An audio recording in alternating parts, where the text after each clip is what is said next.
Telangana news today में आपका खैर मकदम है। आइए देखते हैं आज की ये अहम खबर। इस तरफ पुलिस सीवी आनंद ने कमिश्नर का चार्ज संभालने के बाद मीडिया से बात करते हुए वजीर आला का शुक्रिया अदा किया और कहा कि मिलादुन्नबी और गणेश चतुर्थी को पुरअमन से मनाने के लिए इंतजाम किए जा रहे हैं। कमिश्नर का चार्ज संभालने के बाद वो वजीर आला से मिलने पहुंचे और वजीर आला को गुलदस्ता पेश करते हुए इनका और इन पर फिर से एतमाद करने पर शुक्रिया अदा किया। आज मैं Hyderabad commissioner of police, Hyderabadi में कोतवाल भी बोलते हैं, तो दूसरी बार मैं चार्ज लिया हूँ स्टेट गवर्नमेंट और वजीर आला, उनको मैं शुक्रिया अदा पेश करता हूँ।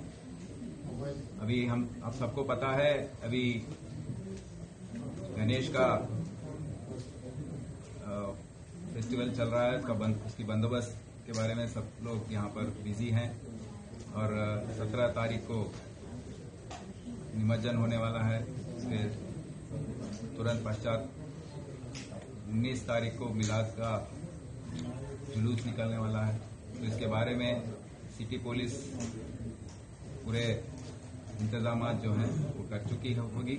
मैं उसके बारे में ऑफिसर से अभी रिव्यू करूंगा, क्योंकि पिछले साल भी हम किए थे, काफ़ी अच्छे रिजल्ट्स आए थे, सब कुछ पीसफुल हुआ था। और उसके पश्चात मैं पूरा हमारे चीफ मिनिस्टर साहब से मिलने के बाद जो भी हमको आदेश देंगे उसका पालन करते हुए और ओल्ड सिटी जहाँ भी गणेश के मंडप बैठाए हैं सबका हम दौरा करेंगे और उसका रिव्यू करेंगे। आने वाले दिनों में यहाँ पर जो भी